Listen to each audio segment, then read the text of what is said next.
d'affaires de près de 300 millions de francs CFA par mois. Mais essentiellement à travers le numérique, à travers le digital. Parce qu'elle a développé tout un concept qui lui permet de vendre à moindre coût et de rendre accessible la marchandise que des gens auraient eu difficilement s'ils ne s'étaient pas déplacés pour aller dans tel ou tel pays. Et elle a développé un réseau de vente en ligne qui lui permet aujourd'hui donc d'avoir toute une entreprise avec 13 employés et avec donc un chiffre d'affaires qui passe de 400 000 francs CFA à près de 300 et quelques millions de francs CFA. C'est un exemple que je donne parmi tant d'autres pour montrer un peu la niche d'opportunités que nous avons aujourd'hui donc dans le domaine du numérique, en tout cas pour des jeunes qui veulent entreprendre. Parce que l'entrepreneuriat aussi peut se faire donc à travers donc, le numérique. Donc voilà ce que je peux dire en guise d'introduction. Merci beaucoup, Monsieur le Ministre. Et je pense que vous mettez le doigt sur un élément particulièrement important. Finalement, le numérique, vecteur en fait facilitateur d'opportunités, notamment dans le cadre de l'entrepreneuriat. Aujourd'hui, tous nos jeunes finalement vivent à une ère où il est beaucoup plus facile finalement d'être son propre employeur, de développer du business dans ce monde du numérique, de contacter des clients, de générer du chiffre d'affaires et finalement, vrai vecteur d'insertion professionnelle. Je vais permettre maintenant à M. Lassina Koné de Smart Africa. Donc, je vais déjà vous laisser peut-être présenter à tout le monde ici ce qu'est Smart Africa et puis rebondir peut-être sur cette première question. Donc, l'un des objectifs de Smart Africa est la création de nouveaux emplois soutenus par le développement des compétences nouvelles. Finalement, quelle est la vision de Smart Africa à l'échelle du continent pour atteindre cet objectif à travers le numérique? Merci beaucoup. Merci beaucoup à ma tante, les organisateurs, de m'avoir invité à ce panel. Tout d'abord, combien de personnes connaissent c'est quoi Smart Africa? Vous pouvez lever la main s'il vous plaît. Smart Africa? D'accord. Smart Africa, c'est une organisation, une alliance panafricaine qui est basée au Rwanda. Ça a commencé par 7 chefs d'État en 2013 et ça a été endorsé par l'Union africaine en 2014. De 7 chefs d'État en 2014, aujourd'hui, ils sont 30 chefs d'État, donc il y a 30 pays membres de Smart Africa qui cumulent l'ensemble à peu près plus de 750 millions de marchés. L'objectif principal, c'est de transformer l'Afrique en un marché numérique unique. Numérique unique, ça veut dire c'est la transformation numérique. Pour cela, Smart Africa, on a subdivisé la transformation numérique en plusieurs pièces de puzzle, comme on le dit. Chaque pays conduit et est champion d'un projet phare. La Côte d'Ivoire est champion du projet phare de cybersécurité. Le Niger, c'est village intelligent. Le Burkina Faso, c'est le renforcement des capacités. Le Rwanda, c'est ville intelligente. Le Kenya, c'est économie numérique, ainsi de suite. Et la Tunisie, c'est start-up. Les Start-up Act, c'est l'écosystème de start-up. Donc, parmi nos préoccupations, c'est aussi l'encadrement des start-up, raison pour laquelle nous avons un projet phare qui est conduit par la Tunisie. Qu'est-ce que cela veut dire exactement?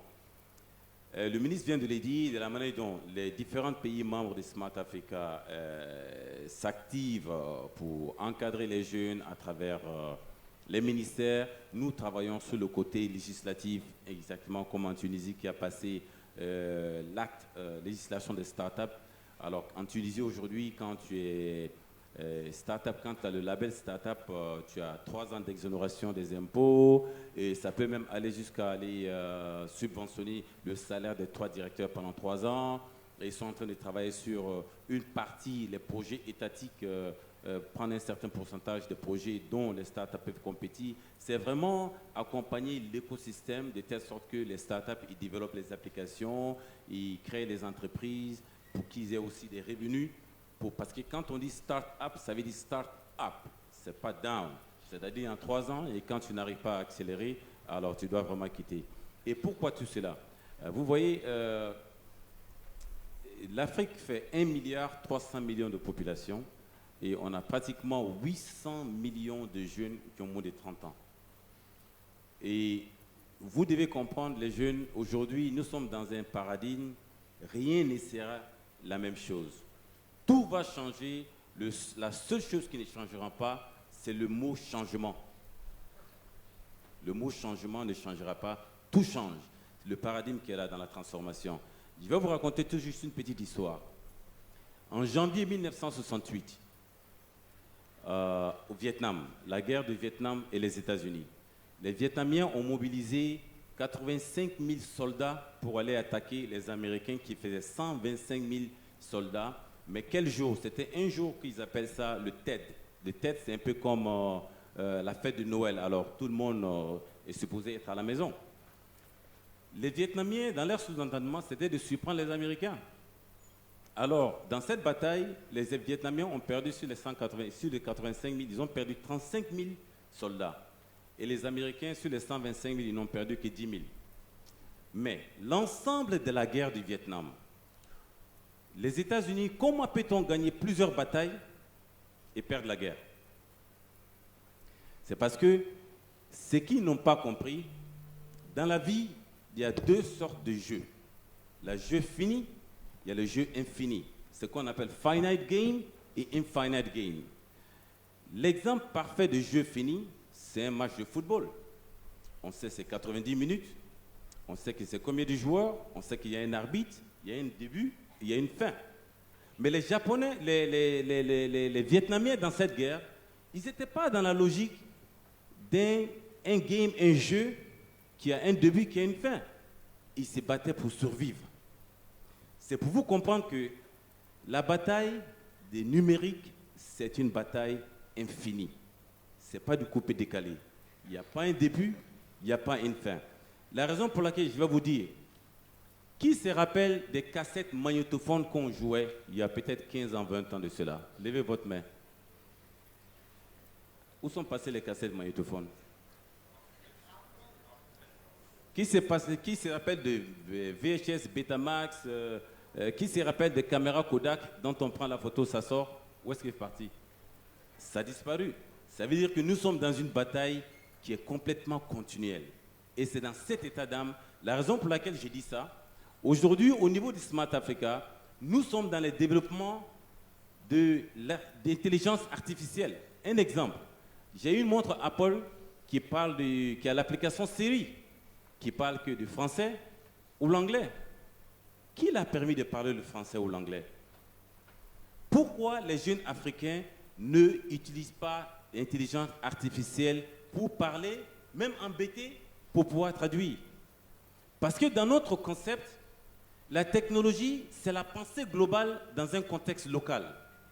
En Europe ou aux États-Unis, on utilise l'intelligence artificielle sur la big data pour pouvoir en tirer des profits. En Afrique, nous utilisons l'intelligence artificielle, c'est pour réduire le fossé numérique entre quelqu'un qui n'a jamais été à l'école, mais qui peut utiliser la technologie pour dire « Maman, envoyez 100 francs CFA ou alors 1000 francs CFA à telle personne dans la langue locale. » Et ça le fait.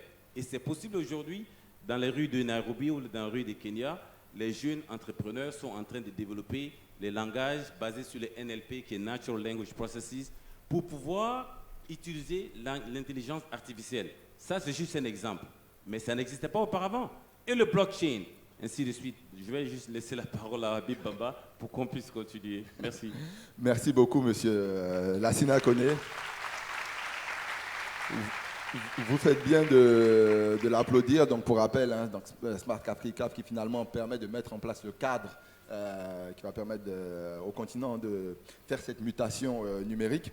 Vous l'avez dit, vous avez tous les deux finalement collaboré à accompagner le gouvernement ivoirien autour des sujets du numérique et des sujets de la jeunesse en différentes capacités. Et on voit en tout cas, on a pu observer, je pense tous, sur ces dernières années, que le gouvernement a pris conscience finalement de cette révolution numérique en cours et a fait des efforts considérables pour hisser la Côte d'Ivoire comme hub sur-régional. J'aimerais en tout cas revenir vers vous, monsieur le ministre, peut-être pour voir avec vous peut-être une ou quelques initiatives lancées ou envisagées finalement au plan national pour accompagner l'employabilité des jeunes. On parle beaucoup de l'agence emploi jeunes notamment, et finalement quelles sont quelques initiatives qui permettent d'accompagner avec ou sans numérique, et quels sont peut-être les premiers résultats ou difficultés rencontrées. Avec ou sans numérique, bon déjà avec le numérique, je vous ai dit que l'Agence Emploi Jeune est en partenariat aujourd'hui avec la Fondation Jeunesse Numérique et cela permet donc d'appuyer l'encadrement et le financement des initiatives donc des jeunes dans le domaine du numérique. Donc ça c'est vraiment ce que nous essayons donc de faire aujourd'hui. De façon plus globale, la stratégie gouvernementale aujourd'hui tourne autour de 4 programmes. Nous avons un programme de développement des compétences qui permet donc et là le digital intervient, puisque nous avons les FCQ, les formations complémentaires qualifiantes, qui permet donc de former des jeunes dans des métiers autres que ce qu'ils ont appris à la base. Il y a des jeunes qui se forment dans des métiers qui ne leur permettent pas donc d'avoir forcément accès au marché du travail. Et donc nous leur donnons l'opportunité donc d'avoir une autre formation complémentaire leur permettant donc de travailler. Et pour ce faire, je peux vous dire que celui qui a eu le prix, il y a un jeune qui a eu le prix de l'excellence cette année, qui a développé tout un concept de formation en ligne. Donc vraiment à moindre coût, parce que le coût moyen de formation pour l'FCQ c'est autour de 500 000 francs CFA. Mais là, il a développé, donc avec le numérique, une approche nouvelle où on peut former donc des jeunes, mais en ligne, pour 5 fois moins donc de ressources, ce qui est une opportunité pour un ministère comme le nôtre. Parce que si on peut former pour 5 fois moins en termes de ressources, ça permet de former 5 fois plus donc, de jeunes si on garde donc le même budget. Nous avons les stages, j'en parle, stages donc de validation des diplômes, stages pré-emploi. Validation des diplômes, c'est l'opportunité qu'on donnera à 150 000 jeunes d'ici l'année prochaine. Donc d'avoir l'opportunité, après avoir été admissibles à des examens, de valider leur diplôme, parce que bon, c'est une question qui préoccupe les jeunes et les parents, des jeunes qui vont faire des formations sanctionnées par des résultats positifs donc aux examens, mais qui n'arrivent pas à avoir de stage pour valider leur diplôme, qui peut mettre 1 an, 2 ans, voire 3 ans sans avoir donc de stage. Donc le gouvernement règle ça en travaillant avec le secteur privé, 15 000 francs CFA par mois sur 3 mois et permettre à ces jeunes-là. L'autre programme qui est donc les PAE, le programme d'aide à l'embauche, mais les stages pré-emploi, nous permet de régler le problème de l'employabilité donc de ces jeunes. Un jeune diplômé qui a validé son diplôme, qui cherche un emploi, va voir Orange par exemple, il cherche à travailler, et Orange lui dit, mais écoute, vous n'avez aucune expérience professionnelle, on ne peut pas vous prendre. Alors, comment ces jeunes peuvent avoir une expérience professionnelle si on ne leur donne pas la chance de travailler au moins une fois? Donc le gouvernement a développé tout un programme dans ce sens. Nous travaillons avec le secteur privé qui accepte donc de prendre des jeunes en stage pré-emploi. C'est des jeunes qui sont mis en situation donc de travail pendant au moins une année. Le gouvernement verse pendant 1 an une partie donc des rémunérations de ces jeunes, 45 000 francs CFA par mois. Et l'entreprise s'engage donc à verser au minimum 20 000 francs CFA par mois. Il y a des entreprises qui vont jusqu'à 100 000, 150 000, en plus des 45 000 versés par le gouvernement. Au bout d'1 an, le jeune a sa première année d'expérience professionnelle. Soit l'entreprise garde le jeune, même si l'entreprise ne le garde pas, le jeune peut compétir auprès d'autres entreprises en justifiant déjà d'une année d'expérience professionnelle. Nous avons eu une phase pilote avec la Banque mondiale, sur le financement de la Banque mondiale dans le cadre du PGDEC, et je peux vous dire que 67% des jeunes qui ont été mis en situation donc, de pré-emploi ont été gardés par les entreprises dans lesquelles ils ont eu donc, leur stage donc, de pré-emploi. Donc c'est vraiment l'une des grosses innovations que nous apportons, que nous amplifions pour régler durablement la problématique donc, de l'insertion. Alors le dernier point, ce qui pourrait intéresser la plupart des jeunes qui sont ici, c'est l'accès au financement quand ils veulent entreprendre. Parce que ce soit des start-up ou des entreprises, les banques aujourd'hui ne font pas confiance. C'est un dialogue permanent que nous avons avec des établissements bancaires. C'est difficile aujourd'hui d'accéder à des financements quand vous êtes porteur d'un projet. Le sentiment, c'est que les banques n'accompagnent pas. Alors, ce que le gouvernement, à travers le ministère, essaie de faire, et ça c'est une information que je donne à l'ensemble des participants, vous avez un fonds, donc à la BNI, qui a été mobilisé par le gouvernement ivoirien, qui va passer à près de 26 milliards de francs CFA cette année, enfin en fin d'année. Et c'est un fonds de garantie que nous avons mis auprès de la BNI qui permet à la BNI donc de prêter de l'argent à tous ces jeunes entrepreneurs qui justifient vraiment d'un projet intéressant. Donc si vous êtes porteur de projet et que le projet est vraiment bien structuré et autres, le projet coûte 5 millions, 10 millions, 20 millions, 30 millions, 50 millions, 100 millions, 200 millions, vous avez la possibilité donc de monter un dossier, d'aller voir l'agence emploi jeune qui va donc analyser le dossier, vous aider à mieux structurer le projet. Ensuite, on envoie le dossier à la banque qui va faire l'analyse financière donc, du projet pour être sûr que le montage financier est bien. Ensuite, on a un comité de crédit qui se réunit et un comité de certification et qui, donc, avec des experts dans le domaine, si c'est un projet qui concerne le domaine numérique, on s'assure qu'en plus donc, de nos représentants, il y ait donc un expert du domaine qui puisse dire qu'effectivement ce projet tel que structuré permettra vraiment donc d'avoir des avancées ou être rentable. Et le jeune est financé. Bon, ils ne vont pas à l'information, c'est ce que je peux leur reprocher. Parce que si je fais comme connaître, si je demande, il y a combien ici qui savent qu'il y a un fonds à la BNI mis à disposition pour financer les projets? Levez la main. Bon. Bon. Donc, ils ne vont pas à l'information, ils ne regardent plus la télé, même quand ils sont toujours sur Facebook, et même sur Facebook,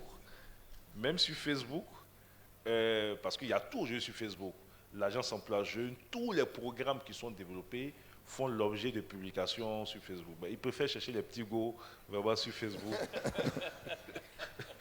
que d'aller chercher vraiment les opportunités sur Facebook.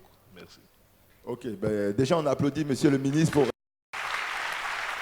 pour toutes ces initiatives mises en place finalement pour favoriser l'insertion professionnelle des jeunes et également pour être présent avec vous aujourd'hui pour vous parler aussi franchement.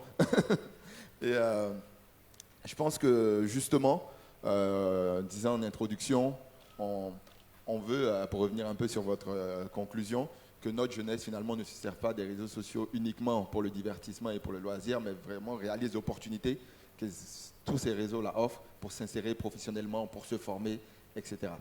À propos de formation, j'échangeais tout à l'heure avec M. Koné qui me disait que d'ici 30 ans, 70% je crois des métiers qui existent aujourd'hui n'existeront plus. En tout cas, de nouveaux métiers vont arriver.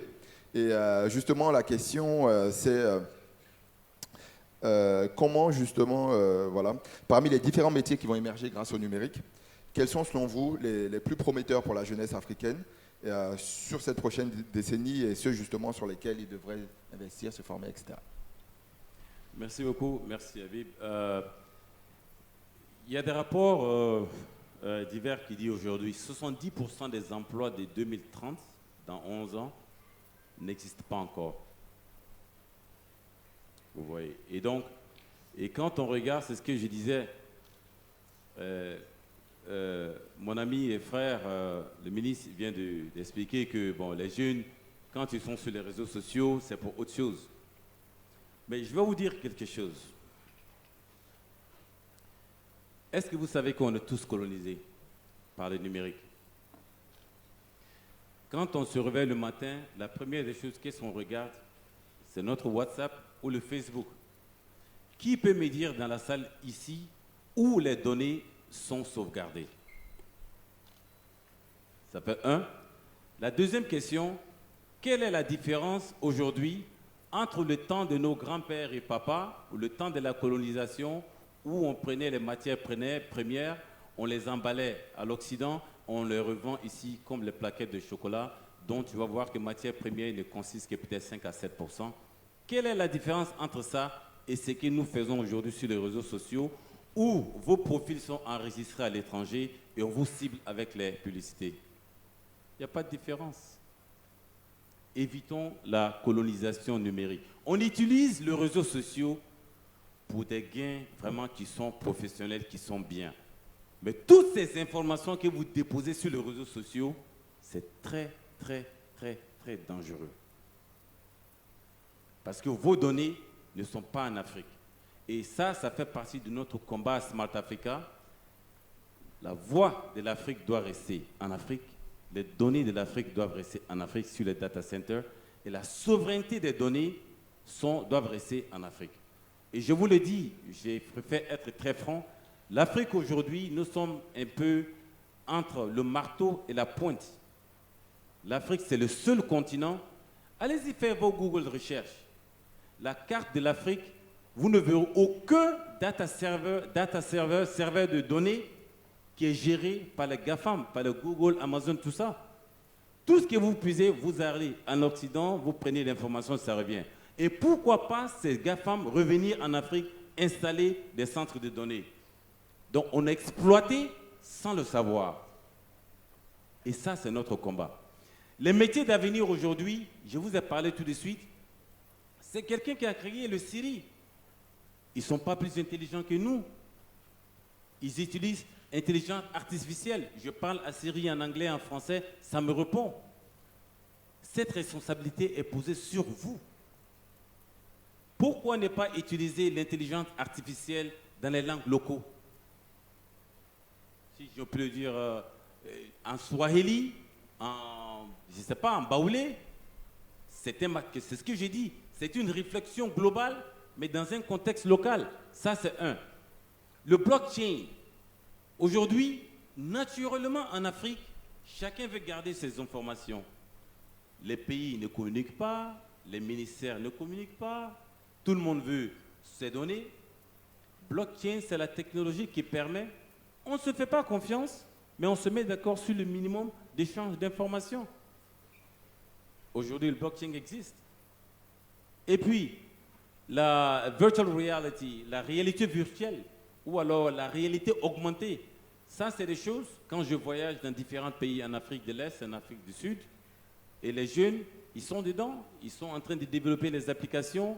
C'est-à-dire qu'il ne faut pas développer l'application parce qu'il faut débloquer. Alors, moi, je peux faire le site web. Non, ce n'est pas ça. Il faut être innovateur. Parce que l'innovation, c'est le moteur d'une prochaine révolution. Donc, les quelques métiers dont j'ai expliqué tout ça, il y a plusieurs applications aujourd'hui qui sont en Afrique. Imaginez, avec 1,3 milliard de personnes, l'Afrique a la possibilité de créer un milliardaire tous les jours. Un jeune développer une application vendue à $1 à toute la population. Pourquoi nous ne faisons pas ça et on ne fait que subir ce qui se passe? Mark Zuckerberg, si ce n'est pas WhatsApp, c'est le Instagram, et puis si c'est utilisé même dans le bon sens. Merci beaucoup, Monsieur Koné. Juste pour vous rassurer, je pense que les jeunes Ivoiriens sont aussi passionnés par ces nouvelles innovations, ces nouveaux métiers, la blockchain, l'intelligence artificielle, la réalité augmentée. On a beaucoup parlé de ce qu'on attend du public, ce qu'on attend de Smart Africa pour le cadre, ce qu'on attend et des initiatives qui ont été mises en place par le gouvernement ivoirien. Le secteur privé ne doit pas être en reste. Je pense que le secteur privé doit aussi accompagner cette transformation numérique. Nous, à Orange, nous avons lancé en début d'année la Orange Digital Academy, un centre de formation au métier du numérique. En quelques semaines, nous avons eu 6500 candidatures pour une vingtaine de postes. 6500 candidatures pour des jeunes qui ont été sélectionnés, formés à des sujets sur une formation pratique. Quand je dis formation pratique, c'est qu'à la fin, ils ont développé des outils qui sont déjà sur le marché utilisables. Il y a une équipe qui a travaillé sur un chatbot avec de l'intelligence artificielle. Une équipe qui a travaillé avec un jeu avec de la réalité augmentée. Des équipes qui ont travaillé sur des sujets d'IoT, d'Internet des objets. Juste pour vous dire que les jeunes Ivoiriens sont là. On a eu des jeunes extraordinaires qui ont développé des choses extraordinaires. Et je vous parlais de l'attente. C'est-à-dire qu'on a eu 6500 pour la première promotion. On a remis les diplômes il y a 2 jours. On lance la deuxième. On imagine le nombre de candidatures qui vont arriver de jeunes là finalement qui ont faim de ça. Et le gouvernement fait énormément d'initiatives, la Fondation Jeunesse Numérique, on a travaillé avec beaucoup d'autres. On essaie d'en faire et je pense que tous les acteurs doivent en faire finalement pour que tout le monde puisse avoir ce qu'on souhaite, avoir ces jeunes formés, ces talents-là, et cette insertion professionnelle souhaitée. On ne va pas être long, je vais juste permettre de prendre peut-être juste une série de questions, une seule, et puis on va permettre à nos panélistes de conclure. Je ne sais pas comment on fonctionne, qui peut... est-ce qu'il y a quelqu'un avec un micro ou une des hôtesses qui peut récupérer juste un micro, et je vous laisse, un homme et une femme poser des questions. On verra selon le temps disponible. Alors. Okay. Bonjour. Merci. Tout le monde, je m'appelle Ouagné Zerbo, je viens de Burkina Faso. Je suis journaliste à la base de formation, je suis analyste informatique de profession. Et je suis très content que cette journée soit vraiment dédiée à l'emploi parce que c'est l'épine dorsale de l'Afrique. Mais j'ai une question pour Monsieur le ministre.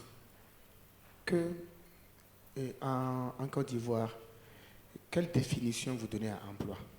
Une définition claire du mot emploi. Comment vous définissez le mot emploi? Pour vous, c'est quoi l'emploi? D'accord, merci. On prend les questions et après ils vont répondre. J'ai une question pour M. Smart. Alors, la question, quand je vous ai entendu un peu réagir comme un révolutionnaire, ça m'a plu, j'en suis un. Alors, est-ce que vous ne pensez pas que notre frein est politique? J'ai mes deux questions. Voilà, merci. Donc, est-ce qu'on ne pense pas que les freins sont politiques? Est-ce que vous ne pensez pas que les freins sont politiques? Voilà. Donc, je vais donner, on va permettre déjà de prendre une deuxième question. On avait dit une dame. Bon, je vais laisser, comme c'est pas n'importe qui, quand même, c'est Sa Majesté. Sa Majesté, on le laisse et puis ensuite on va prendre une dame. Merci beaucoup, Habib Bamba. J'ai 3 questions et les 3 questions sont adressées à Monsieur le ministre.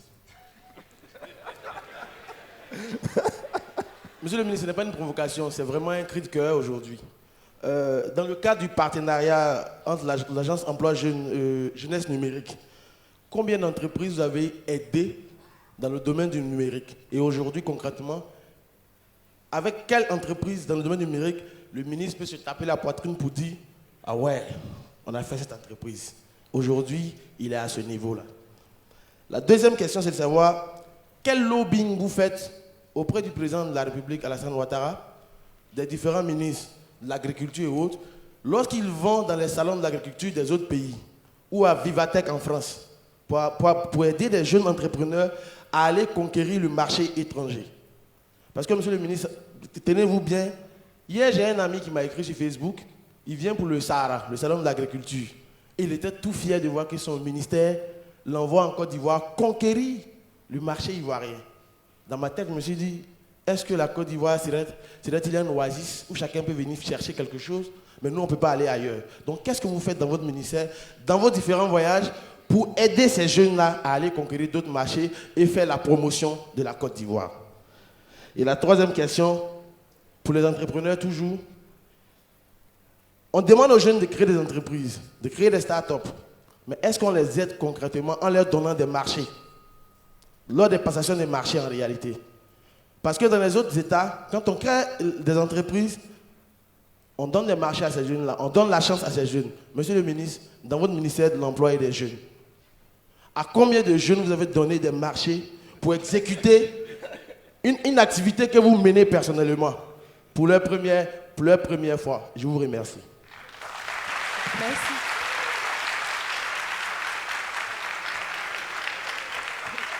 Et quand c'est comme ça, vous applaudissez fort.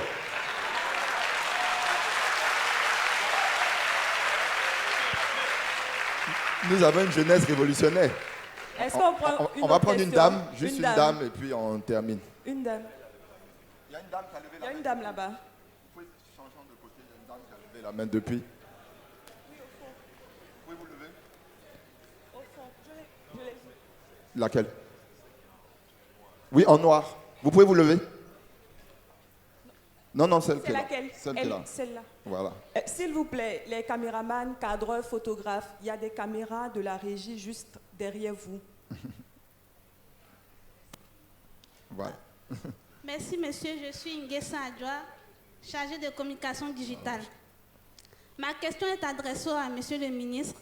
Tout d'abord, je voudrais remercier le ministère de l'Emploi pour les initiatives jeunes. Par exemple, les formations qui permettent une reconversion professionnelle. Mais moi, je suis un pur produit, si je peux le dire ainsi, de la formation avec l'agence emploi jeune, une formation sur le call center, comme on nous l'a dit. Et cette formation s'est très bien déroulée. Nous avons eu des compétences qui m'ont servi dans le milieu professionnel, mais plus tard, nous n'avons pas encore reçu de certificat. Ça, c'est un. Et de deux, on nous avait promis des per diem. Le ministre a parlé de 26 milliards qui est à la BNI, si je ne me trompe pas sur les chiffres. Mais nos per diem d'environ 60 000, nous n'avons pas encore reçu nos certificats de call center qui va permettre d'appuyer nos prochaines candidatures. Merci. Merci beaucoup. Merci. C'est tout? Bon, Madame Diawara veut qu'on permette Il y a une une dame derrière. dernière question. Voilà. On va laisser M. Koné et M. le ministre répondre une fois pour tout et puis on pourra clore. Bonjour, je suis Axel Collangean. Nous venons de la Guadeloupe avec une délégation pour cet Africa Web Festival.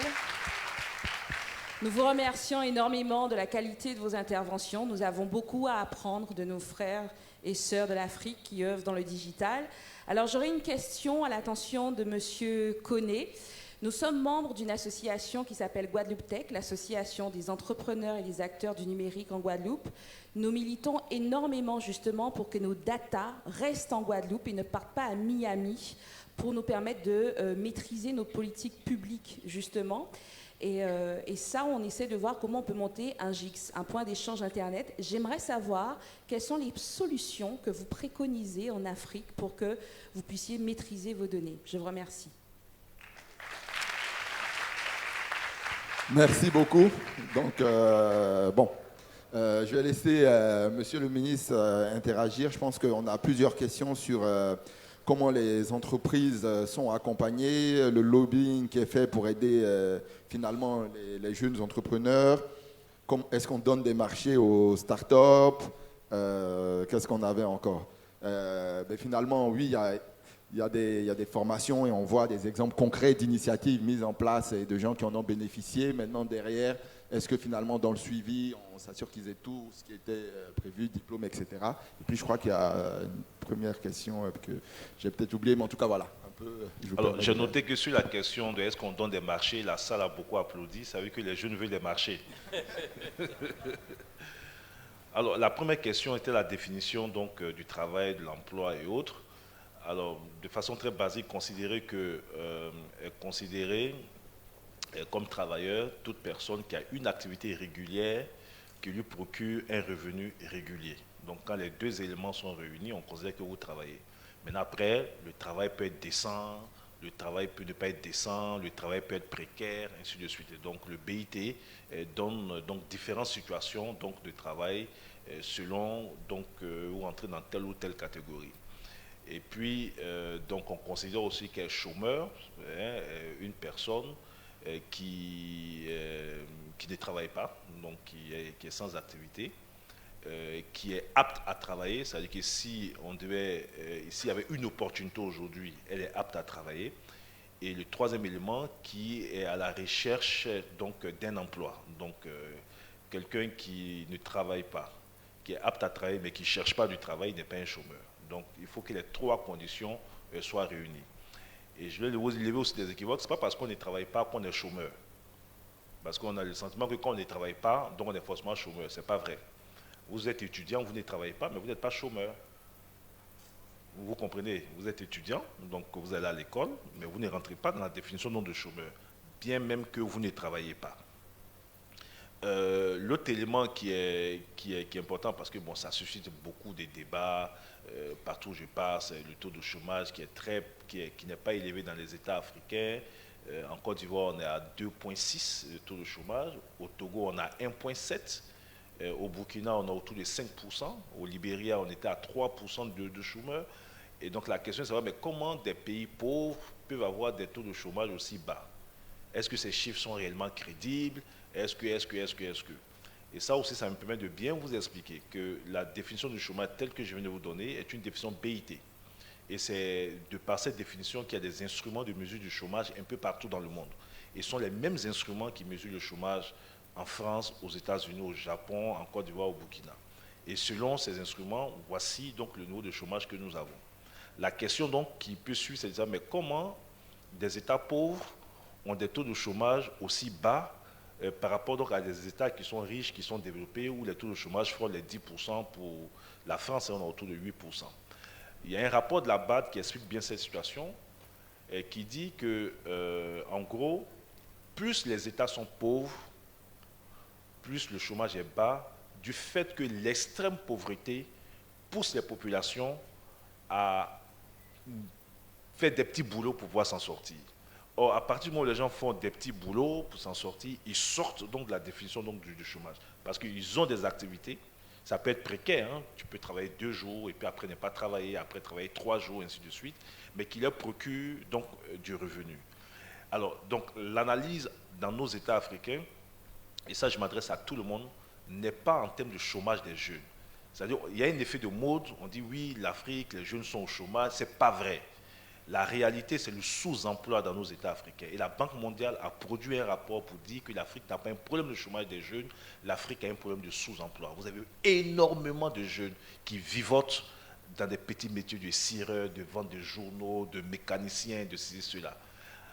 En Europe, ou en Occident, vous avez des économies plus structurées, les petits métiers n'existent quasiment pas. Soit vous avez un emploi décent, ou bien quand vous n'avez pas, vous êtes donc au service public d'aide à l'emploi ou donc de traitement du chômage, vous avez des pécules par mois tant que vous justifiez que vous êtes à la recherche donc d'un emploi tel à Pôle emploi et autres. L'économie informelle dans ces pays n'existe pas. Ici, nous avons 93% des populations qui sont dans l'informel. Et donc, notre défi aujourd'hui, c'est comment sortir toute cette population de jeunes, donc de l'informel vers l'informel, et le numérique peut être une opportunité pour sortir donc ces jeunes. Donc, si on n'adresse pas bien les problèmes, moi, je reçois des jeunes qui me disent, monsieur le ministre, bon, ça c'est un exercice, je vous invite à vous adonner à ce... Monsieur le ministre, vraiment, je ne travaille pas, je suis vraiment sur le chômage, je cherche du travail. Il dit, bon, tu es au chômage, mais comme chacun a sa définition du chômage, il dit, mais tu te débrouilles, tu fais quoi en te débrouillant? Non, monsieur le ministre, vraiment, j'ai 2 hectares de manioc à tel endroit que je cultive. Bon, j'ai une maîtrise en économie ou en droit, mais mes parents m'ont permis d'avoir 2 hectares de terre et donc je fais ceci, cela. Donc ce que lui fait, à partir du moment où pour lui, ce pourquoi il a été formé, il n'a pas de job, même s'il met une autre activité, il considère qu'il est au chômage, mais ce qu'il fait là, il se débrouille. Or, ce que vous appelez se débrouiller, c'est travailler. Sauf que ce travail n'est pas dans le domaine pour lequel vous avez été formé. Et donc, ou bien vraiment, je suis au chômage, mais je suis en maîtrise d'économie, donc à la fac de ceci, cela, et je continue mes études. Vous n'êtes pas au chômage, vous êtes donc en études. Donc je dis tout ça pour qu'on comprenne bien, parce que souvent il y a des débats et on a l'impression que le gouvernement veut masquer les réalités. On ne masque pas de réalité. Lorsqu'on prend la définition stricte du chômage, c'est très bas dans nos pays africains.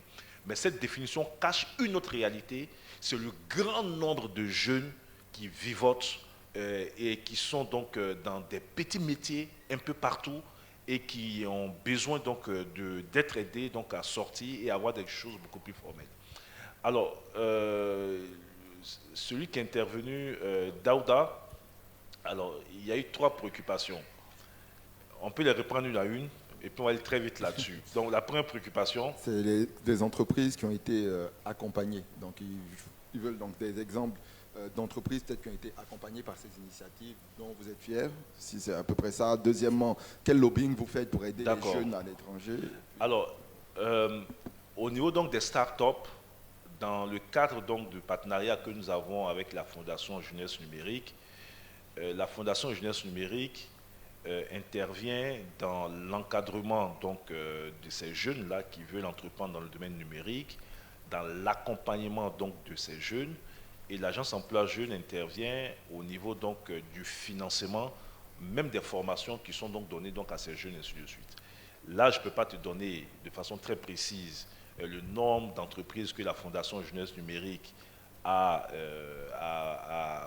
pu aider, mais bon, mes services sont là, on pourrait donc créer le lien avec la Fondation Jeunesse Numérique, mais je peux dire qu'il y a un travail important qui est fait et qui, nous, on intervient en termes donc de financement.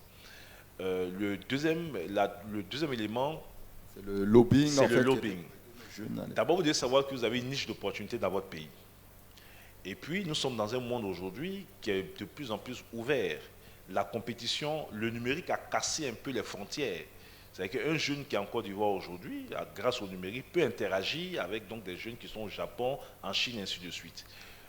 Vous avez aujourd'hui, je vous ai parlé donc de cette dame qui a développé une initiative de vente de vêtements qui est partie d'un chiffre d'affaires donc de 400 000 à près de 300 millions de francs CFA. Mais elle pourrait décider demain donc, de conquérir d'autres marchés, que ce soit donc, dans la sous-région ou ailleurs.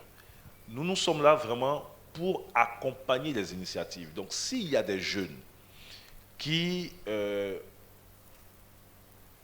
prennent des initiatives et qui, dans le développement de leur initiative, estiment qu'ils ont besoin du gouvernement et notamment du ministère, nous sommes disposés donc à les accompagner. Mais ce que je dis, et donc je reprends à votre troisième question, déjà vous avez un marché important ici en Côte d'Ivoire. Et c'est parce que peut-être que vous ne percevez pas l'importance du marché que d'autres viennent pour essayer donc de récupérer donc des parts de marché. Essayez d'abord d'explorer au mieux les opportunités aujourd'hui dans votre pays. Ce que le gouvernement a fait, il y a une loi qui a été prise et qui oblige, alors c'est le code du marché public qui oblige la sous-traitance au profit donc des PME de 30% de tous les marchés qui se font donc dans notre pays. Et régulièrement, si vous suivez le conseil de ministres, quasiment tous les 3 mois, il y a un point qui est fait, donc et on donne donc le nombre de marchés qui a été sous-traité donc aux PME. Et je peux vous dire aujourd'hui là, nous frôlons donc les 30%. Ça nous avons atteint quasiment, on est parti donc de 10% à 15% à 18%. Et aujourd'hui, nous frôlons les 30%. Il y a une volonté du gouvernement de faire en sorte que les grosses entreprises qui prennent des gros marchés, que 30% de ces marchés soient sous-traités donc aux PME. Mais là encore, je vais vous dire, il faut que les PME aussi soient performantes. Moi, j'ai été à la formation professionnelle, j'ai dirigé un département où il y a des marchés qui ont été attribués donc à des PME, mais qui n'ont pas pu répondre après.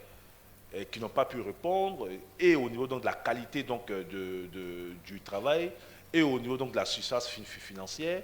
Et ça, c'est de nature aussi à retarder certains projets de développement. C'est une salle de classe ou une école de formation professionnelle. On vous donne le marché, et le marché est pour 2 ans, et que vous mettez 3 ans, voire 4 ans, parce qu'en cours de marché, vous dites que vous n'avez pas les ressources, ou bien vous n'avez pas l'expertise, c'est un peu compliqué. Donc le gouvernement le fait. Alors dans mon département ministériel, je peux vous dire qu'il y a beaucoup de jeunes qui ont des marchés. Toutes les initiatives que nous entreprenons aujourd'hui, mais ça part même des petits marchés. C'est dans le domaine de la communication. Je ne sais pas si tu as une entreprise, peut-être que c'est un clin d'œil qui veut me faire. Il faut venir compétir.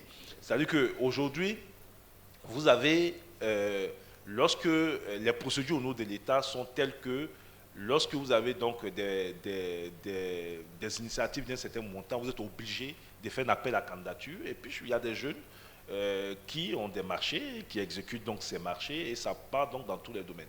Je vous ai même parlé du jeune avec qui nous allons travailler dans le domaine des FCQ, qui a eu le prix de l'excellence et qui aura donc un marché donc de formation donc de tous ces jeunes à travers donc le numérique, et qui va nous aider en payant 5 fois moins donc de former donc des jeunes donc dans des métiers d'avenir. Merci beaucoup, monsieur le ministre. Non, mais applaudissez, je pense que c'est important. Je vais me permettre juste... Non, alors, il y avait la préoccupation donc d'abord, je me réjouis qu'il y ait donc ce témoignage. Pour nous, c'est important. Vous savez, on est dans un contexte où notre jeunesse a le sentiment que tout ce qu'on raconte, c'est du blablabla. Et que vraiment, ça, bon, là, on nous dit, mais bon, il y a les élections qui arrivent dans 1 an, donc ils vont tenir tous les discours, vraiment, mais il n'y a rien de concret derrière. Et que rien n'est fait, et que même pour certaines initiatives, si tu ne connais pas le ministre, tu ne connais pas un parent du ministre, si tu ne connais pas le directeur, c'est même pas la peine de te fatiguer, tu ne peux pas avoir, tu ne vas jamais travailler. Moi, mon combat aujourd'hui est à 2 niveaux. L'égalité de chances des jeunes dans notre pays doit être une réalité. Ce sont des instructions qui ont été données par le président et le Premier ministre. Et j'ai mis tous mes collaborateurs en garde Si je prends un seul collaborateur qui discrimine un jeune pour une raison ou une autre, mais il est viré de son poste. Parce que si je ne le vire pas, ça veut dire que moi-même je suis complice donc de cette situation. Ça, c'est le premier élément. Le second élément, votre témoignage est important pour montrer aux autres qu'on peut être jeune en Côte d'Ivoire, rentrer dans un processus totalement transparent, être recruté, avoir une formation, sans avoir eu à payer quelque chose, sans avoir connu quelqu'un, et avoir son employabilité améliorée. Et c'est ce qu'on essaie de faire au quotidien. J'ai même demandé qu'on publie maintenant systématiquement la liste de tous les jeunes qui bénéficient de nos différents programmes. Parce qu'il y a tellement de rumeurs. Oui, non, si tu n'es pas Joule, là, vraiment, c'est un papa qui est fatigué, tu ne vas même pas avoir, parce que ça, c'est une affaire, c'est entre eux. Ou bien vraiment, tout ça, je peux vous dire, c'est des clichés qui sont artificiellement créés et qui fait que certains parmi vous n'osent même plus tester le dispositif. Mais allez tester le... Pourquoi vous l'écoutez tel a dit? Allez vous-même faire votre propre expérience. Allez à l'agence emploi jeune, testez le dispositif, et puis vous pouvez témoigner par vous-même en disant, effectivement, j'ai essayé, on m'a demandé de payer tant, ou j'ai essayé, comme je ne connaissais pas quelqu'un, on ne m'a pas pris. Mais quand vous écoutez des gens à côté, mais il y a beaucoup de jeunes aujourd'hui qui ont... Mais on essaie quand même donc de sensibiliser. Alors,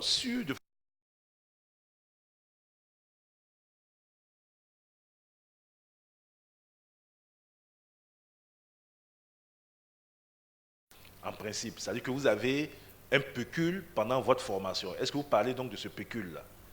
Alors, si vous avez un pécule pendant votre formation, normalement, quand je suis arrivé à la tête de ce département, il y avait 4300 jeunes qui avaient fait différentes formations, stages et autres, et qui étaient donc, qui n'avaient pas été payés pour plusieurs raisons. La rigidité donc des procédures administratives, parce que pour vous payer, comme c'est de l'argent public, il faut d'abord que le paiement se fasse après la preuve donc du service fait, c'est-à-dire que de la formation ou du stage. Ensuite, il y a toutes les procédures de contrôleurs budgétaires, de contrôleurs, d'agents comptables qui eux-mêmes doivent vérifier. Et on avait près de 45 jours à 2 mois, rien que pour vérifier que le jeune effectivement a fait son stage ou a fait sa formation. Et après ça, il faut s'assurer qu'il y ait la disponibilité financière avant que le jeune ne soit payé. Donc on a eu énormément de jeunes qui ont eu donc des retards donc dans les paiements, dû essentiellement aux procédures. Donc ce que mon ministère a fait aujourd'hui, et on vient de lancer il y a 2 semaines le nouveau programme national des stages de formation, tout ça, on a réduit d'abord toutes ces procédures administratives, donc de 2 mois, j'ai ramené ça à 20 jours. Aucun dossier n'est traité au-delà donc de 20 jours. Ça, c'est la première réforme. La seconde réforme, pour échapper donc à toute la rigidité des procédures administratives, nous avons ouvert donc à la BNI un compte avec donc des ressources, donc avec l'autorisation du Premier ministre, de telle sorte que les jeunes aujourd'hui qui font les formations et les stages sont payés directement par la BNI auprès de qui nous avons donc des ressources. Donc vous ouvrez votre compte dans une banque, la preuve donc de votre stage, de votre formation, c'est une attestation signée par votre formateur et par l'élément de l'agence emploi jeune qui vous suit, une fois par mois. Dès que l'attestation est signée, donc au bout de 20 jours, la banque vire sur votre compte donc les ressources nécessaires. Donc après avoir expliqué tout ça, vous allez me dire, mais monsieur le ministre, ça n'arrête pas mon problème. J'ai mes 60 000 francs que je n'ai pas encore reçu, et puis j'ai l'attestation que je n'ai pas encore eue. Donc je vous invite donc à prendre attache avec mes collaborateurs, parce que normalement, à date, on a réglé tous les problèmes. Sur les 4300 jeunes qui étaient en difficulté, il y a 2 semaines, il restait à peu près 126 jeunes, mais dont les paiements donc, ont été faits par le ministère de l'Économie et des Finances. Donc, est-ce que vous êtes dans ce cas ou pas? Je ne sais pas. Donc, approchez-vous donc de mes services. On va regarder. Pour l'attestation, moi, je suis d'accord.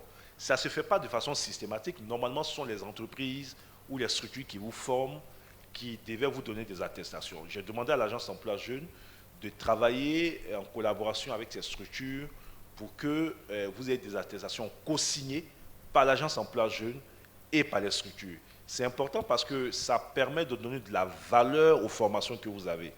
Et ça vous permet aussi donc d'attester que vous avez bel et bien eu cette formation en vue donc de la recherche d'un emploi. Et donc ça, on est en train donc d'y travailler. Mais pour vous, 60 000, il y a Isabelle qui est là, il faut la voir. Et puis je me ferai fort de vous recevoir et puis on verra donc si vous faites partie du dernier lot de personnes dont on est en train de régler donc, les préoccupations. Merci. Merci beaucoup, Monsieur le ministre. Je vous demande de l'applaudir. Je remercie également tous pour vos questions. Je vais passer la parole à M. Koné, mais j'insiste sur le fait que je vous remercie pour vos questions, pour la pertinence de ces questions. On voit que beaucoup de questions étaient orientées autour de M. le ministre, en tout cas les questions de, de notre jeunesse locale. On a notre ami Daouda qui est lanceur d'alerte et dont les points étaient très appréciés. Je me permets juste de rajouter, parce que tu tenais à savoir, on a des champions locaux, il faut aussi en parler. La Fondation Jeunesse Numérique a accompagné par exemple l'IFILED, qui fait de l'Internet par la lumière, qui derrière ce type d'accompagnement a aujourd'hui le succès que vous avez, a démarché en fait avec des projets avec le gouvernement et qui derrière a également bénéficié du prix de l'excellence nationale. Donc il y a des entreprises locales qui bénéficient de ces accompagnements-là. Vous parliez également de lobbying, comment on accompagne nos jeunes. Vous parliez par exemple des salons internationaux. J'ai été à des salons type Vivatech où il y avait des startups de la Fondation Jeunesse Numérique qui étaient présentes aussi pour aller présenter. Orange Fab, notre incubateur de startups, a pu pitcher à Vivatech tous leurs projets de jeunes start-upers ivoiriens à d'autres. Ils ont ouvert des marchés à l'extérieur. Donc je pense que c'est important de se dire, voilà, la demande est énorme. Et vos questions témoignent de cette demande énorme, mais il y a des actions concrètes, publiques, privées, sur la place, qui sont réalisées en ce sens également, qui essaient d'y contribuer en tout cas d'une manière ou d'une autre. Monsieur Koné, dernière question. Vous avez parlé finalement de solutions finalement pour pour être propriétaire de nos données.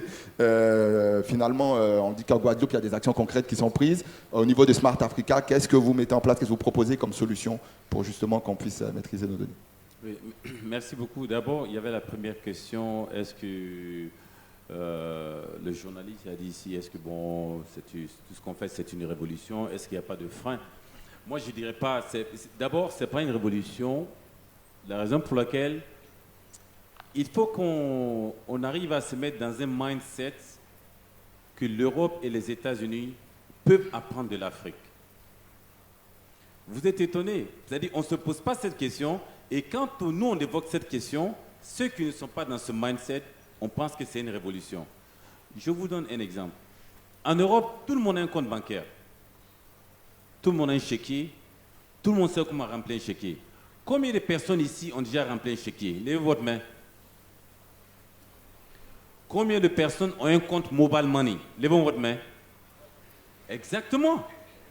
Vous voyez?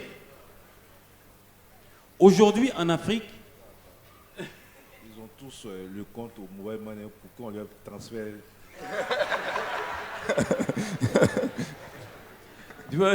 Ça, c'était l'exemple.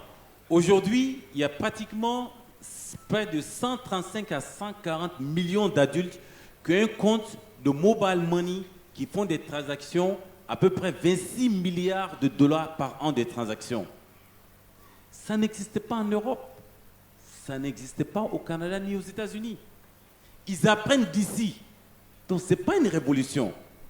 Dans la révolution numérique, c'était une pensée globale, mais dans le contexte local. Il ne faut jamais être complexé. Il faut admettre que nous sommes différents et on fait les choses différemment. Mais la technologie n'appartient à personne. Ce n'est pas comme on voit quelque chose qui marche en Allemagne, en Suède, donc on l'amène ici, donc nous sommes dans la tendance. Non, il est temps que l'Europe et les États-Unis apprennent de nous et ça se passe. Aujourd'hui, le Orange Money est en France. Vrai ou faux? Tout à fait. Et l'initiative est venue de l'Afrique. Pour notre sœur qui vient de Guadeloupe, notre boulot au niveau de Smart Africa, c'est 4 A. L'anticipation, l'agrégation, l'amplification, l'accélération. Je ne vais pas aller dans tous ces détails, mais dans l'anticipation, tous les jours, nous sommes sur les réseaux sociaux, nous sommes sur les WhatsApp, nous sommes sur les clouds. On n'a aucune idée nos données sont où. Dans la révolution numérique, le nouveau pétrole, c'est les données. Quand on vous dit une application est gratuite, c'est vous qui êtes le produit. Ce n'est pas gratuit. On utilise vos profils pour pouvoir vous vendre quelque chose. Il faut que nous comprenions ça. Notre bataille, comment avoir la souveraineté des données en Afrique? Ici, nous avons des grandes entreprises. Combien de personnes ici ont un compte Yahoo ou bien Gmail? Écrivez-moi un compte, écrivez-moi un email. Dites-moi, Lassina Kone, je souhaiterais venir vous voir la semaine prochaine à Kigali. La prochaine fois que vous ouvrez votre email, vous allez avoir les tarifs des billets. Comment ils le savent? Le nouveau pétrole, c'est les données. Donc c'est très très important de garder vos données. Comment faire cela? C'est la raison pour laquelle au Smart Africa, nous avons le projet phare qui est conduit par la Djibouti, qu'on appelle le Data Center. Avoir les data centers un peu partout en Afrique, mais non seulement ça, le complément de ce projet, c'est le projet qui est conduit par la Guinée, qui est le projet intra-africain de connectivité. Vous savez pourquoi l'Internet est cher en Afrique? Allez-y sur le Google, regardez la carte de l'Afrique, vous allez voir que l'Afrique est entourée de câbles sous-marins complètement, n'est-ce pas? C'est beau, mais regardez la connectivité entre les pays africains. À part quelques compagnies comme Orange qui ont interconnecté leur pays, MTN qui ont interconnecté leur pays en Afrique de l'Ouest et en Afrique de l'Est, mais regardez dans une approche holistique. Vous verrez que les pays ne sont pas interconnectés. Est-ce que vous savez aujourd'hui que quand vous appelez du Ouganda pour la Côte d'Ivoire, 99,9% de votre appel transite d'abord par la Belgique avant d'arriver ici?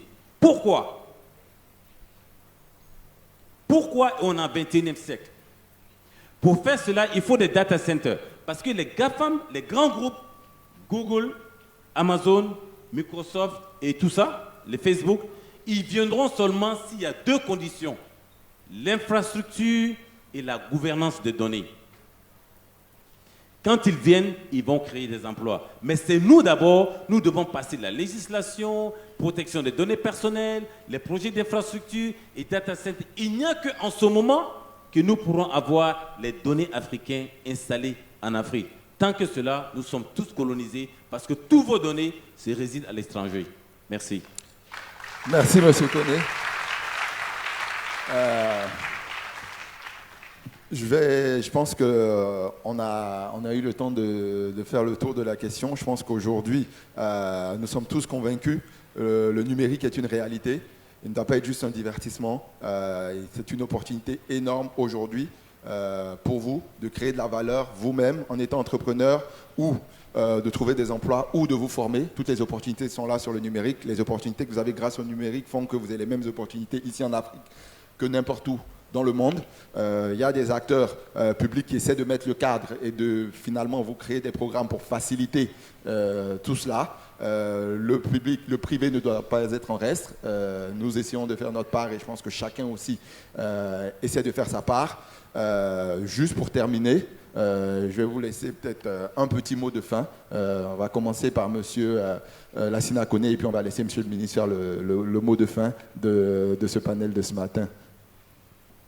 Oui, très rapidement, c'est juste, c'était un très grand plaisir pour Smart Africa, qui est un membre fondateur, je dirais même, de Africa Web Festival.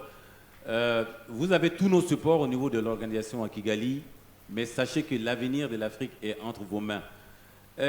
Vous savez, au lieu de se poser la question, oui, qu'est-ce que l'État fait pour moi? Qu'est-ce que le ministère fait pour moi? D'abord, qu'est-ce que vous faites pour l'État ou bien vous faites pour le ministère? Je vous donne un petit exemple juste pour clore. Quelqu'un qui a 2 enfants dans les années 80, aujourd'hui dans les années 2011, il se trouve avec 15 enfants. Est-ce qu'ils ont la même manière de gérer les choses? C'est la même chose. En Côte d'Ivoire, dans les années 80, on n'était que 3 500 000 d'habitants.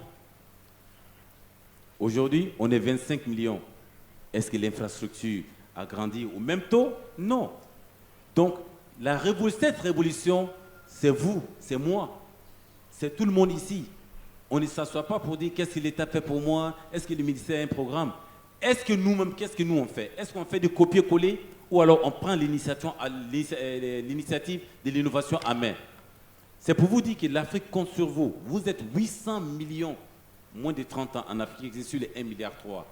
Et l'innovation, on ne peut jamais arriver sans vous. Déjà, l'État a pris les initiatives, les formations, les différents programmes dont le ministre vient de ça. C'est une très bonne initiative. Si chaque pays en Afrique devait faire ça, je pense que nous allons sortir du lot.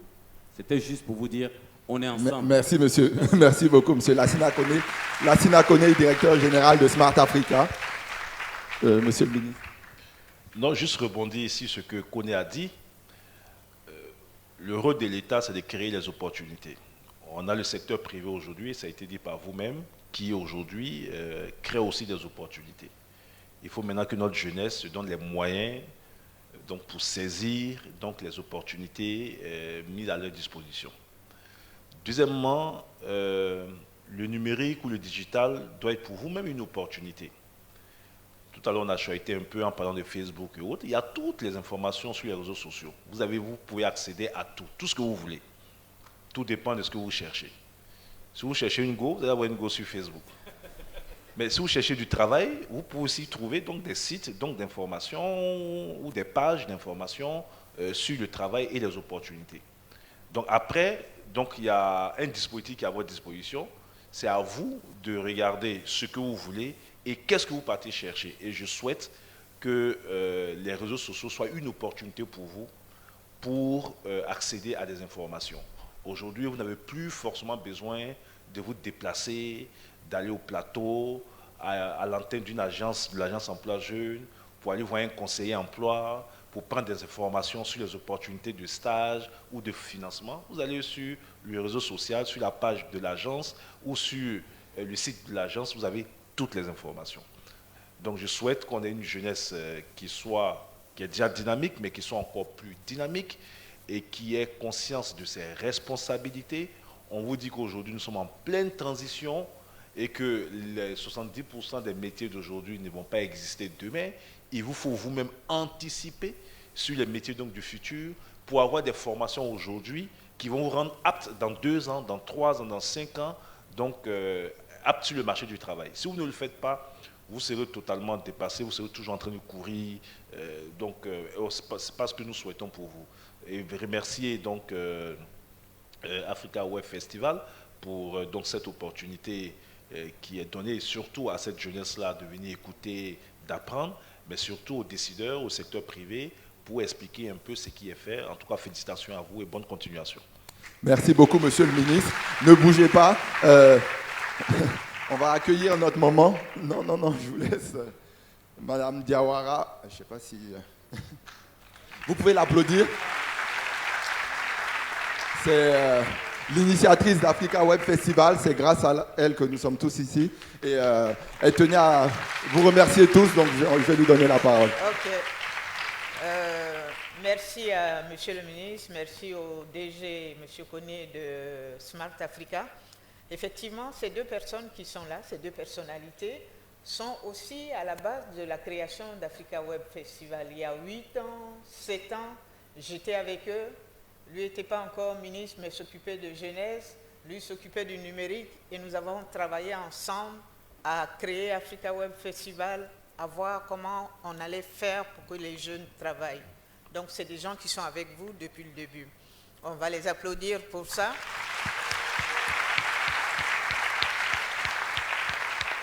Cette année, le thème, c'est on est partenaire avec Smart Africa. Accélérer la digitalisation, c'est une des raisons de vivre de Smart Africa.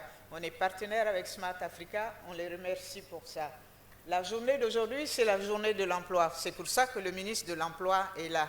Comment faire des emplois. Le ministre a dit quelque chose. Il a dit, Daouda a dit, oui, mais pourquoi vous ne faites pas sortir? Et le ministre a dit, mais il y a beaucoup d'opportunités ici.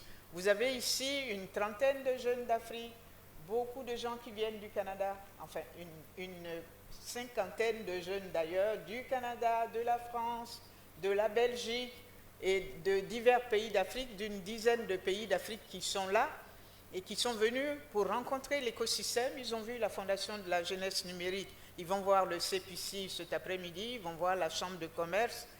Donc je souhaiterais que le ministre fasse une photo et le DG de Smart Africa une photo avec eux.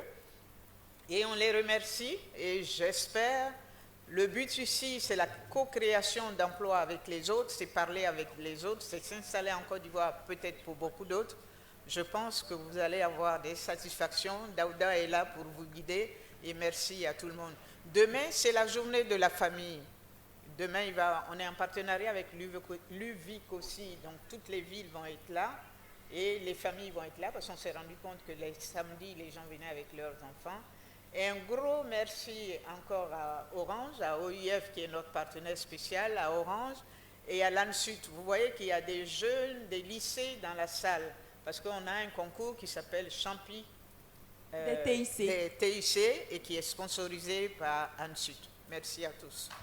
Merci beaucoup, Madame Diawara. Applaudissez fort, c'est grâce à elle qu'on a ce panel. Et puis, permet de remercier. Merci, monsieur le ministre.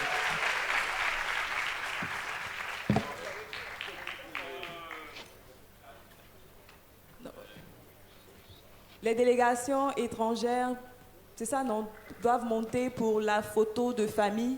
Et nous vous demandons de rester en place, pour les autres, rester en place. Tout à l'heure, nous aurons une animation. Une animation, c'est musical. Sam, Bob de Sam, je crois, on m'a dit,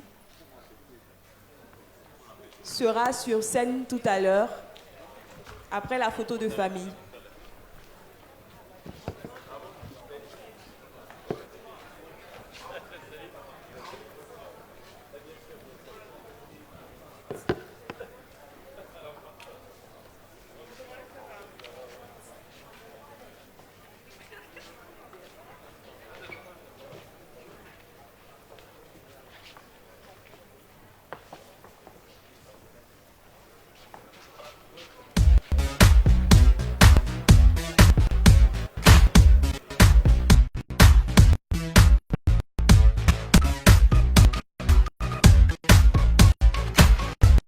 Nous sommes là dans le super codeur branche qui est l'initiation à la programmation informatique lycée du lycée et App Ivan.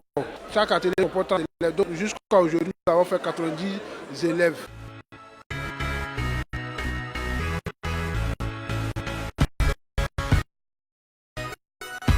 Je suis venue pour que c'était peu intéressant ce qu'on nous a appris. Qu'on nous a appris à manipuler, à créer des applications. C'était vraiment passionnant et nous apporter des aides pour que même à la maison, on puisse, avec nos ordinateurs, prendre nos propres applications à mettre sur nos téléphones et à partager à tous. Donc je remercie Africa Web Festival et je remercie Orange de nous avoir accueillis.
Nous sommes là dans le cadre du super codeur d'Orange, qui est l'initiation à la programmation informatique des lycées et collèges à partir du lycée Scratch et App Inventor. Chaque atelier comporte 30 élèves, donc jusqu'à aujourd'hui, nous avons fait 90 élèves.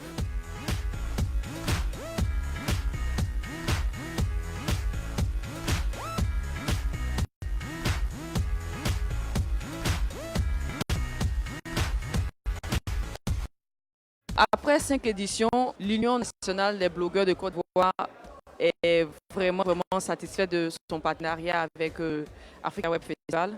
Ça nous a permis d'avoir de la visibilité Les jeunes gens viennent vers nous, on leur dit un peu ce que c'est qu'un blog, comment entretenir leur e-réputation. Mais au-delà de ça, personnellement, il y a des moments qui sont constatés par de grosses entreprises pour intégrer leur service communication ou pour être partenaire et faire publicité. Quand je suis venue, j'ai trouvé que c'était super intéressant ce qu'on nous a appris. Parce qu'on a appris à manipuler, à faire des actions. C'était vraiment passionnant. Et nous avons des aides pour eux. Même à la maison, on peut, avec nos ordinateurs, construire nos propres applications sur nos téléphones et à partager à tous. Donc, je remercie Africa Festival et je remercie Orange de nous avoir accueillis.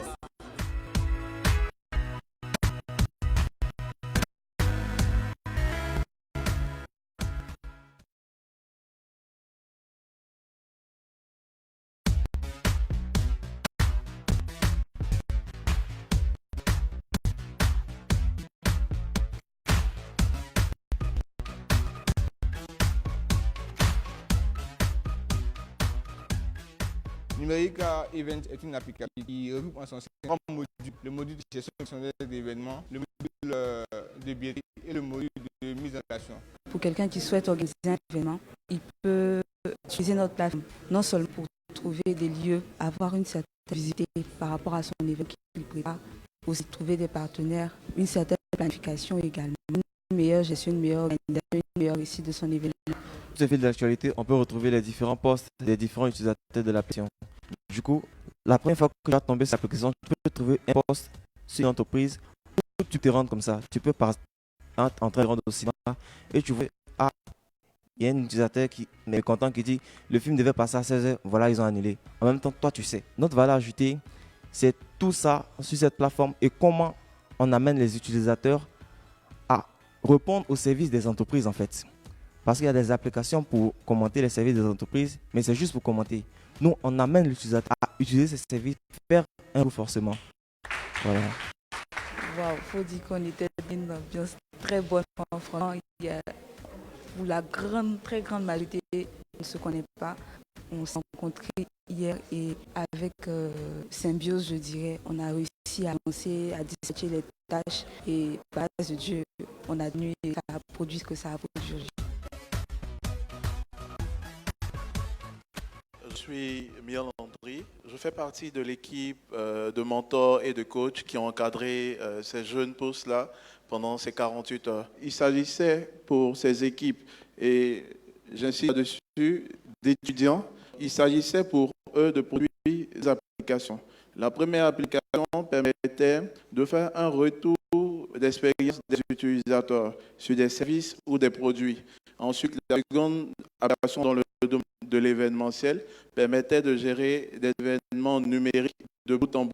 Parmi vous a déjà assisté à un événement aussi bien organisé que Africa Web Festival 2018. Par contre, moi, j'ai vécu beaucoup d'expériences malheureuses en participant à ces événements. Il a fait la queue d'un très long rang, on ne retrouvait même pas mon nom, il y avait un problème d'orientation. Et tout ça m'a ôté mon enthousiasme face à ces événements.